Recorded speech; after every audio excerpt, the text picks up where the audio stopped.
12장 봅시다. 12장 자 13절부터 볼까? 13절 원하건대 그들은 나의 누이라 하라. 그러면 내가 그들로 말미암아 안전하고 내 목숨이 그들로 말미암아 보존되리라 하니라. 아브라함이 애굽에 이르렀을 때 애굽 사람들이 그 여인의 심히 아름다움을 보았고 바로의 고관들도 그를 보고 바로 앞에서 칭찬함으로 그 여인을 바로의 궁으로 이끌어들인지라. 이에 바로가 그로 말미암아 아브라함을 후대함으로 아브라함이 양과 소와 노비와 암수나비와 낙타를 얻었더라.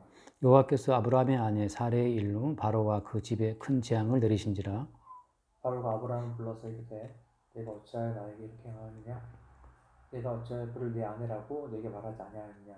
내가 어찌 그를 누이라 하여 내가 그를 데려다가 아내를 삼게 하였느냐? 내 아내가 여기 있으니 이제 데려가라 하고 바로가 그 사람들에게 그 일을 명하매 그들이 그와 함께 그의 아내 그 여인을 보내었더라. 아멘. 그러면 이제 아브라함이 거짓말을 하잖아요. 이제 아내와 짜고 자기 아내를 누이라고 속이거든. 그러니까 이게 속임수고 거짓말이에요. 자, 속임수고 거짓말인데 결론적으로 보면 하나님은 누구 편을 들어주시나? 네, 아브라함 편을 들어주셔갖고 바로를 혼내키고 그래서 그 17절 말씀처럼 바로와 그 집에 큰 재앙을 내리신지라 그랬어요. 이게 바로의 입장에서 보면 되게 억울한 일이에요. 왜냐하면 바로는 어떻게 보면 피해자야. 왜 피해자냐 하면 아니 아브라함이 작정하고 속였는데 아브라함이 자기 마누라하고 짜고 누이라고 남매 사이라고 속였잖아. 그러니까 바로 입장에서는 어때요? 정직하게 남매니까 그 누이를 취해드린 것 뿐이라고. 정당한 대가를 주고 양과 소와 또 뭐 노비와 나귀와 낙타를 줬잖아요. 그러니까 정당한 지참금 뭐라고 그러니까 뭐 결혼 예물을 주고 자기는 그 누이를 데리고 온 거지. 그러니까 바로 입장에서는 어때요? 정직하게 속이지 않고 행한 거라고. 그럼 하나님 편에서 볼 때는 하나님이 정말 의로우신 분이라면 어떻게 판결을 하셔야 맞아요? 아브라함 불러서 아브라함 이놈 너 왜 거짓말을 사기치냐? 왜 네 마누라를 속여? 누구라고 이렇게 아브라함 혼내키셔야 되는데 여호와 하나님 어떻게 해서 오히려 바로와 그 집에 큰 재앙을 들여서 바로를 혼내켰다고. 이게 진짜 우리가 알고 있는 선악 기준으로 보게 되면 황당한 일인데 자, 이게 바로 뭐냐면 아브라함과 그를 따르는 믿음의 자손들이 걷게 될 일종의 길이에요. 뭐냐 하면 믿음의 사람들은 선악적 지식을 따라 살아가는 사람들이 아니야. 그러니까는 솔직히 아브라함의 생존 본능 때문에 살기 위해서 뭐 자기 자신을 보호하기 위해서 이제 이렇게 사기를 친 거 아니에요. 거짓말을 했다고. 너무 부인이 아름다우니까. 그런데 이렇게 거짓말을 쳤음에도 불구하고 하나님께서는 거짓말을 친 아브라함 편을 들고 아브라함의 거짓말 때문에 피해를 본 바로를 혼내키는 과정을 통해서 하나님께서 원하시는 어떤 그 두 개의 선명한 노선을 주님이 지금 드러내시는 거야. 그러니까 어떤 거냐 하면은 선악과를 먹은 인간들이 무엇이 선이고 무엇이 악이고 그걸 따져가지고서 인간들이 택하는 선의 길, 그게 하나님 보시기에는 어때요? 하나님 보시기에는 그게 재앙을 내리셔야 마땅한 길이라고 하는 거지. 이게 참 환장을 노리셔야지. 어떻게 보면 우리는 이미 선악과를 먹었기 때문에 선과 악의 판단을 멈출 수가 없어요. 우리는 무엇을 봐도 선악 판단을 내리고 어떤 것을 판단하게 돼 있어. 거의 그 본능이에요. 근데 하나님께서는 그 선악적 판단을 가지고 인생을 살아가는 그 모든 과정을 하나님은 아니라고 자꾸 부정하시는 거지. 그럼 무엇이 옳습니까? 그럼 아브라함이 아내 그 와이프를 짜고 이 세상을 속인 것은 옳은 일인가? 이것도 옳은 일은 아니에요. 그럼 하나님께서 뭘 증거하시는 거야? 옳지 않지만 어때요? 하나님께서 옳다 하는 그 사람이 옳은 거야. 야, 이건 진짜 우리가 볼 때 너무 황당하고 데리고 싶은 내용인데 우리 각 개인이 가지고 있는 선과 악의 기준 따위는 하나님은 다 싹 밀쳐버려요. 하나님이 옳다 하시는 자가 옳은 거고 하나님이 선하다 하시는 자가 선한 거예요. 이 기준에 모든 인류가 반항하기 때문에 결국 예수를 죽이는 거야. 그러니까 하나님이 옳다 하시는 자는 그냥 옳은 거야. 여기에 대해서 누가 반대를 해요? 우리 마태복음 21장에 그 얘기 있잖아. 내가 참 그 얘기를 읽고 너무 한때 좀 와닿았었는데 마태복음 21장에 보면 21장 봅시다. 32절을 보면 31절을 볼게요. 21장 31절. 그 둘 중에 누가 아버지의 뜻대로 하였느냐? 이르되 둘째 아들이니이다. 예수께서 그들에게 이르시되 내가 진실로 너희에게 이르노니 세리들과 창녀들이 너희보다 먼저 하나님 나라에 들어가리라. 이 세리와 창녀들이 하나님 나라에 들어간다는 이 도대체 이거는 누가 특히 수용하기가 힘들어요? 오늘날 말씀대로 살고 새끼도 하고 정말 충실하게 교회를 지켜오고 정말 술도 안 마시고 담배도 안 피고 음행하지도 않고 그렇게 인생을 살아온 이들이 들으면 정말 기가 막힌 노릇이에요. 근데 이게 누구한테 하는 말씀이냐 하면은 23절 예수께서 성전에 들어가셔서 가르치실 때 대제사장들과 백성 장로들이 나와 이르되 대제사장들과 장로들한테 하신 말씀이에요. 이들 중에 이제 사두개인도 있고 바리새인도 다 있어요. 이 사람들이 들었을 때 와 이게 무슨 황당한 이야기야. 세리와 창기들이 들어간다? 어떻게 들어가는 거예요? 이건 예수님께서 옳다 하시기 때문에 들어가는 거야. 요한복음 8장에 그 말씀 나오잖아요. 저기 여자 잡혀왔잖아요. 가람하다가 그 여자한테 사람들이 돌 들고 이제 다 돌로 치려고 왔잖아요. 근데 예수님 하신 말씀 뭐였어? 너희 중에 지엄자가 돌로 치라 할 때 다 돌아갔잖아요. 그리고 예수님 하신 말씀이 뭐야? 그 여자의 말씀이 나도 너를 정죄하지 않는다 그러시거든. 예수님이 정죄하지 않으시면 죄가 없는 거예요. 인간들이 평생을 쌓아온 선악 기준이 예수님의 판단 앞에서 아무런 의미가 있더라 없더라? 없다는 거지 이게. 이게 정말 황당한 것은 교회에서 평생을 헌신하고 사람들이 들으면 정말 열받는 소리예요. 네가 평생 40년 동안 목회했어? 그거 아무 의미 없음. 예수님께서 너 지옥이야 하면 지옥 간다고. 그걸 받아들이는 것이 믿음이에요. 우리 인간이 평생 50년 동안 헌신하고 살았다? 그것이 주님 보시기에 아무 의미 없다는 사실을. 그러니까 이게 우리 쪽에서 어떤 의미를 주장할 것은 아무것도 없어요. 그래서 오늘 이 아브라함이 결국 하나님께서 아브라함으로 하여금 자기 누이랑 짜고 세상을 속이려고 했던 이건 뭐 때문에 이유는 뭐야? 그 이유는 아브라함도 어때요? 아브라함도 하나님 보시기에 의로운 사람은 아니었다는 거야. 근데 어떻게 의롭된 거예요? 하나님이 일방적으로 의롭다고 하시면 그게 의롭다는 거지. 그게 믿음이라고. 우리 인간의 모든 조건 자체를 다 폐지시키는 차원에서 어때? 아브라함 또 거짓말 치는 자로 나오는 거예요. 동시에 어때? 택함받은 아브라함 또 자기의 의를 자랑할 수 없도록 주님이 만들어 버리시고 반대로 이제 바로는 정직하게 했지. 그러니까 인간의 정직함도 어때요? 정직함도 아무 의미 없다는 사실을 말씀하는 거라고. 그러니까 오늘 아까 본 것처럼 바로가 얼마나 인간적으로 경우가 바른 사람이에요. 왜 경우가 발라요? 그 16절 말씀, 16절. 이에 바로가 그런 말미암아 아브라함을 후대함으로 아브라함이 양과 소와 노비와 낙이 얻었더라. 바로 입장에서는 충분히 그 아브라함을 선대했어요. 양도 주고 소도 주고 이렇게 경우 바른 사람이 없어. 돈도 주고 상공도 주고 다 했다고. 이렇게 인간적으로 최선을 다해서 하는 그 선행도 하나님 보시기에 의미가 없을 뿐만 아니라 오히려 재앙의 대상일 뿐이에요. 그러니까 인간의 선행과 인간의 의로움이 도대체 하나님 보시기에 택함 받은 자든 아니든 간에 그건 아무 의미도 없는 거죠. 단순히 이제 오직 무엇이 의냐 그럼 택함 받은 자가 구원받는 과정에서 오직 유일하게 남는 근거는 뭐밖에 없어요? 이렇게 아브라함이 맨날 사기치고 거짓말치고 다니는데 아브라함에 무슨 의의가 있냐고. 남는 것은 뭐냐 하면 아브라함 위에 덧입혀진 예수 그리스도의 피밖에 없는 거죠. 근데 그것을 나중에 보여준 사건이 뭐냐면 모리아산에서 이삭을 번제로 드리는 사건이에요.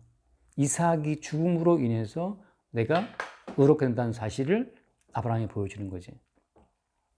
그래서 항상 우리는 어디로 가는 거예요? 항상 어디로 가냐 하면 십자가에 죽으신 예수님 앞으로 가는 거예요. 왜냐하면 십자가에 죽으신 예수님의 그 피에 의해서만 우리에게 의로움이 주어지니까. 나머지는 아무 의미가 없는 거죠.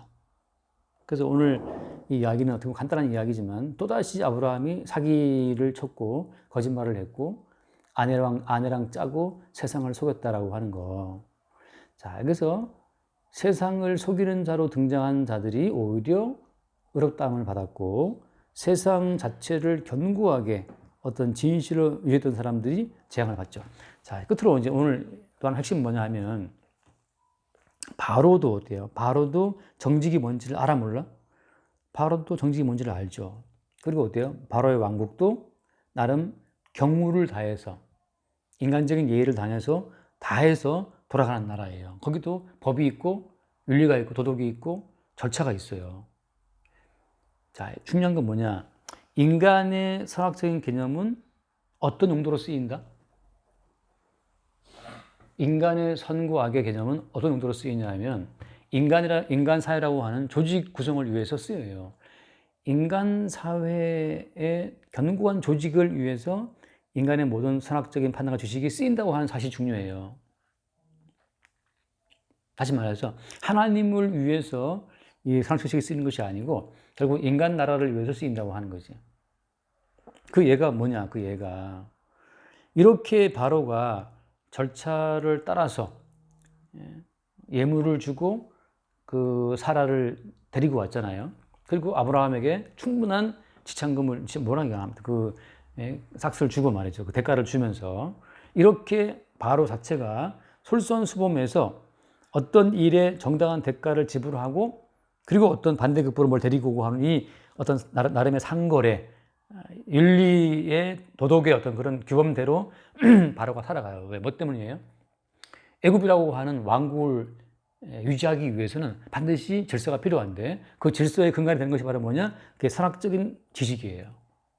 지금의 선악 지식은 인간 왕국을 지탱하기 위해서 다 쓰이고 있고 동원되고 있는 겁니다. 그래서 말하자면 그잖아요. 상도위라고 해요. 상도위. 우리나라 뭐지? KTX 타고 가면은 KTX 차표 검사 안 한다면서 나 안 타봐서 모르겠는데 그게 왜냐하면 서로 이제 믿는 거거든. 신용이란 말이지. 인간 사회가 선진 사회라고 하는 것은 이 신용이 발달한 사회거든요. 그 말은 뭐냐면 사람이 갖고 있는 선악적인 양심을 따라서 정당하게 판단한다는 걸 믿는 거거든. 선진국일수록 그래서 거기 발달되어 있어요. 후진국은 뭘 이렇게 내놓는 순간 사라진다며. 대한민국은 뭐 도도 안 가져간다면서 사람들은. 그러니까 어떤 그 조직화되고 질서 있는 인간 조직을 위해서는 선악적인 지식이 꼭 필요해요. 그러니까 지금 선악과를 먹은 인간들은 하나님 나라를 세우기 위해서 선악 지식을 동원한 것이 아니고 어때? 인간 사회를 위해서 이 지식을 동원하고 있어요. 하나님께서는 선악 지식으로 돌아가는 세상 나라 자체를 심판하시는 거죠. 그리고 그 선악 지식으로 똘똘 뭉친 이 세상이 어때요? 예수님을 오빠가 죽인다고. 그건 뭐 때문이겠어요? 항상 인간은 선악 지식으로 뭔가를 하게 되면 그에 따른 어떤 대가를 반대급부를 인간은 요구하게 돼 있어. 내가 선하게 살았기 때문에 내가 선하게 산 것만큼 내게 뭔가를 주기를 바란다고. 그래서 내가 옛날에 어떤 책에 그런 말을 있잖아. 자기는 일사부터 내려올 때 죽은 사람 시체도 안 밟고 내려왔다고. 그 뭔가 인간은 자기의 선함을 자기 의로움의 근거로 내세우게 돼 있단 말이지. 근데 주님께서는 어때요? 인간이 내세우는 그 인간의 선악 지식의 근거에서 인간이 내세우는 모든 의로움의 기준을 주님이 다 거부하시거든. 그래서 예수님을 오빠가 죽이는 거야. 내가 이렇게 선하게 살아온 내 인생을 네가 왜 거부하냐 그거거든. 그러니까 어떻게 주님 말씀은 그러면 차라리 아브라함처럼 그럼 거짓말을 하고 살든지 아브라함처럼 거짓말을 하고 살아도 사실은 아무 문제가 있어 없어? 아무 문제가 없어요. 단지 우리가 그 선악 지식을 먹었기 때문에 본인이 그렇게 악하게 살 수 없는 그 선악 양심을 따라 살아갈 뿐이거든. 그걸 가지고 본인이 또 그걸 주장하는 거야. 난 의롭다고. 주님께서는 거짓말 친 아브라함이 복 받았다. 뒤에 보면 또 나오고 반복되는 거라고 이게. 또 누가 또 거짓말을 쳐요 또? 야곱과 야곱의 엄마 누구냐? 리브가가 또 사기치거든 또. 아빠라도 속이거든. 근데 누가 복을 받아요? 거짓말 친 짜고 고스톱 친 리브가하고 야곱이 복 받거든. 정직하게 사냥해온 에서는 버림받고. 이런 패턴의 반복이에요. 뭘 보여주는 건가? 우리가 어떤 선악 지식을 따라 살아가는 것 자체가 하나님께서 세상을 심판하시는 거기에 아무런 영향도 없다고 하는 거죠. 오히려 하나님께서는 네가 왜 선악을 따라 살아갔냐? 네가 선악과를 먹은 자손임을 증명하고 있구나 라고 심판하신다고. 선악과를 먹은 자는 반드시 정령 죽으리라 하거든요. 그러니까 선과 악의 판단 기준을 따라서 뭔가 행하는 사람은 어떻게 하나님 보시기에 정령 죽은 자야. 정령 죽을 자들이라고. 심판을 피할 수 없어요. 주님은 그걸 보여주기 위한 선명한 대비로 오히려 택함받은 아브라함이 거짓말을 치는데 거짓말 치는 이 아브라함에게 하나님이 복을 주시는데 도대체 그 복 주는 근거 자체가 이 애국적인 마인드로 볼 때는 납득이 안 가요. 거짓말은 네가 쳐놓고 내가 왜 재앙을 받아야 되느냐 이러거든. 그러므로 해서 그래서 결국 어떻게 했냐 20절 말씀에 20절 바로가 사람들에게 그의 일을 명하매 그들이 그와 함께 그의 아내와 그의 모든 소유를 보내었더라. 결국은 어떻게 되냐 하면 오히려 어때요? 아브라함은 바로의 모든 소유만 더 그냥 얻게 되고 그 땅을 나오게 되는 거지. 그래서 이 사건 자체는 뭐냐 하면 아브라함이 그의 개인적인 어떤 의로움, 뭐 선함, 양심적으로 뭐 주를 따라갔던 뭐 그런 것으로 하나님의 복을 받고 소유가 늘어난 것이 아니라는 사실. 오히려 어때요? 오히려 아브라함은 사기를 쳤어요. 거짓말 쳤다. 와이프랑 짜고. 그럼에도 불구하고 주님께서는 그의 거짓말 자체를 신경을 써 안 써? 신경을 안 써. 이제 그거지. 도대체 그럼 아브라함이 저 거짓말 쳤는데 아브라함이 복 받는 근거는 뭐냐라고 할 때 근거는 언제 나와요? 언제 나오냐 하면 이삭을 바치는 사건까지 이제 유보되거든. 이삭을 바치는 그 사건으로 말미암아서 역으로 이제 추적이 돼야 돼요. 그래서 아브라함이 복 받았던 근거가 어디에 있냐면 흠없이 죽임당한 어린 양이 숯불에 걸린 어린 양에게 있어요. 그런 식으로 이제 우리의 삶이 거꾸로 역추적되면서 나의 부실함과 나의 음란함과 나의 죄에도 불구하고 내가 왜 이런 소유를 얻고 살고 있는가라고 볼 때 근거는 어때요? 근거는 숯불에 걸린 어린 양, 그 양의 희생했다는 사실로 우리 인생이 역으로 해석이 되는 거죠. 따라서 이제 우리는 어떻게 돼? 어린 양의 죽음 앞에서 숯불에 걸린 어린 양의 죽음을 기반에 깔고 우리의 모든 인생을 다시 이제 재해석해 들어가고 다시 우리 인생을 증거하게 되는 과정으로 부르시 받은 거예요. 다시 말하면 가는 곳마다 나의 행함이 아니고 내 선악적인 기준이 아니고 내 양심이 아니고 나의 선행이 아니고 계속 아니고 하는 말을 하면서 그럼 뭐냐라고 말할 때 이삭을 대신해서 숯불에 어린 양의 죽음, 십자가에 오르신 예수의 죽음을 말하게 되는 그게 이제 증인으로서의 성도의 삶인 거예요. 오케이? 여기까지 할까요? 좀 피곤해 보이는데? 여기까지 합시다. 기도합시다. 동지 기도하나 합시다. 주님, 오늘도 말씀을 통해 저희가 어떤 행위와 어떤 생각과 무엇을 할지라도 정말 주 앞에서는 저희 것이 연락되어지지 않은 일까지 되신 참으로 감사합니다.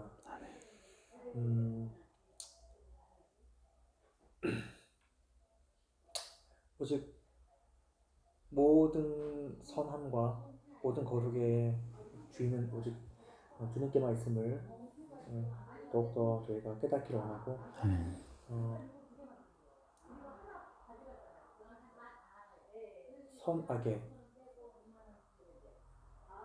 선악을 판단하고 바라보는 그런 무의미한 것들을 주님 더욱더 깨달을 수 있도록 은혜 내려 주옵소서. 예수님 이름으로 기도합니다. 주님 감사합니다.